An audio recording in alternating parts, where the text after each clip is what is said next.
Hey guys, I've decided that I would like to start reading books to you. So the first one I'm going to read is The Cricket in Times Square by George Selden. Um, I'm going to read you the first chapter, and then I will send you more chapters if you decide that you like this book. So here we go. Chapter 1. Tucker. A mouse was looking at Mario. The mouse's name was Tucker, and he was sitting in the opening of an abandoned drain pipe in the subway station at Times Square. The drain pipe was his home. Back a few feet in the wall, it opened out into a pocket that Tucker had filled with bits of paper and shreds of cloth he collected. And when he wasn't collecting, scrounging as he called it, or sleeping, he liked to sit in the opening of the drain pipe and watch the world go by. At least as much of the world as hurried through the Times Square subway station. Tucker finished the last few crumbs of a cookie he was eating, a Lorna Doone shortbread cookie that he had found earlier in the evening, and licked off his whiskers. Such a pity, he sighed. Every Saturday night now for almost a year, he had watched Mario tending his father's newsstand. On weekdays, of course, the boy had to get out of bed early, but over the weekends, Papa Bellini let him take his part in helping out the family business.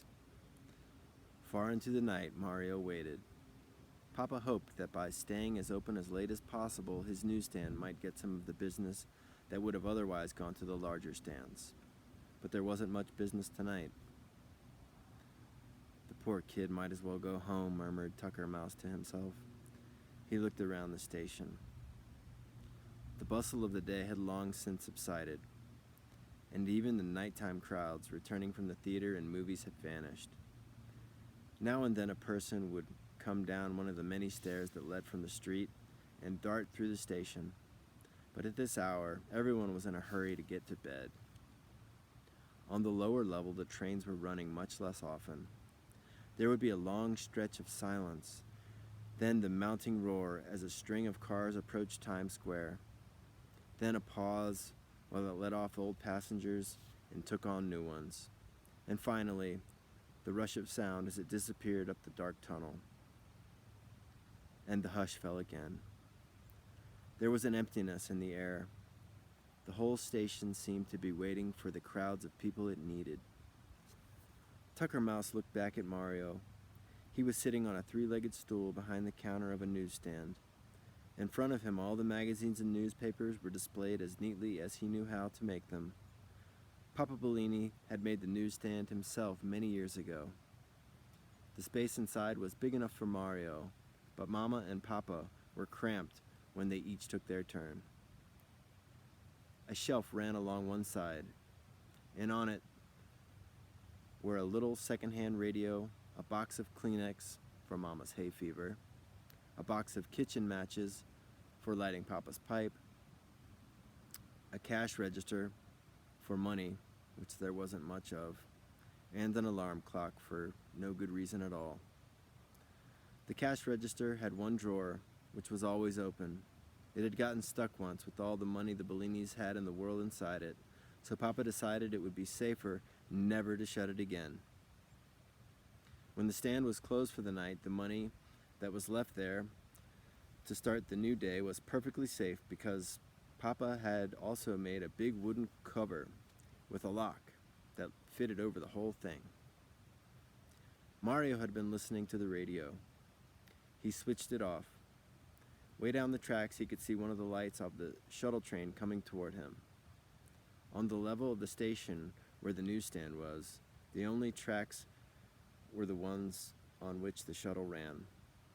That was a short train that went back and forth from Times Square to Grand Central, taking people from the subways on the east side of New York City over to the lines on the west. Mario knew most of the conductors on the shuttle. They all liked him and came over to talk between trips. The train screeched to a stop beside the newsstand, blowing a gust of hot air in front of it. Only 9 or 10 people got out. Tucker watched anxiously to see if any of them stopped to buy a paper. "All late papers," shouted Mario as they hurried by. "Magazines!" No one stopped. Hardly anyone even looked at him. Mario sank back into his stool. All evening long, he had only sold 15 papers and 4 magazines. In the drain pipe, Tucker Mouse, who had been keeping count too, sighed and scratched his ear. Mario's friend Paul, a conductor on the shuttle, came over to the stand. "Any luck?" he asked. "No," said Mario. "Maybe on the next train." "There's going to be less and less until morning," said Paul. Mario rested his chin on the palm of his hand. "I can't understand it," he said. "It's Saturday night, too. Even the Sunday papers aren't going." Paul leaned up against the newsstand. "You're up awfully late tonight," he said. "Well, I can sleep on Sundays," said Mario. "Besides, school's out now. Mama and Papa are picking me up on the way home." They went to visit some friends. Saturday's the only chance they have. Over a loudspeaker came a voice saying, "Next train for Grand Central, track 2. "Night, Mario," Paul said. He started off toward the shuttle. Then he stopped, reached in his pocket. See, there's Mario.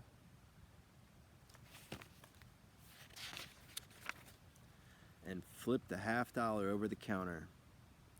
Mario caught the big coin. "I'll take the Sunday Times," Paul said, and picked up the newspaper. "Hey, wait," Mario called after him. "It's only 25 cents. You've got a quarter coming." But Paul was already in the car. The door slid closed. He smiled and waved through the window. With a lurch, the train moved off. The nights glimmered away through the darkness. Tucker Mouse smiled too. He liked Paul. In fact, he liked anybody who was nice to Mario. But it was late night. It was late now. Time to crawl back into his comfortable niche on the wall and go to sleep. Even a mouse who lives in a subway station in Times Square has to sleep sometimes. And Tucker had a big day planned for tomorrow, collecting things for his home and snapping up bits of food that fell from the lunch counters all over the station. He was just about to turn into the drain pipe when he heard a very strange sound. Now Tucker Mouse had heard almost all the sounds that can be heard in New York City. He had heard the rumble of the subway trains and the shriek from their iron wheels make when they go around a corner. From above, through the iron grills of that open onto the streets, he had heard the thrumming of the rubber tires of automobiles and the hooting of their horns and the howling of their brakes. And he had heard the babble of voices when the station was full of human beings and the barking of dogs that some of them had on leashes, birds, the pigeons of New York, and cats, and even the high purring of airplanes above the city. Tucker had heard. But in all his days and on all his journeys through the greatest city in the world, Tucker had never heard a sound quite like this one.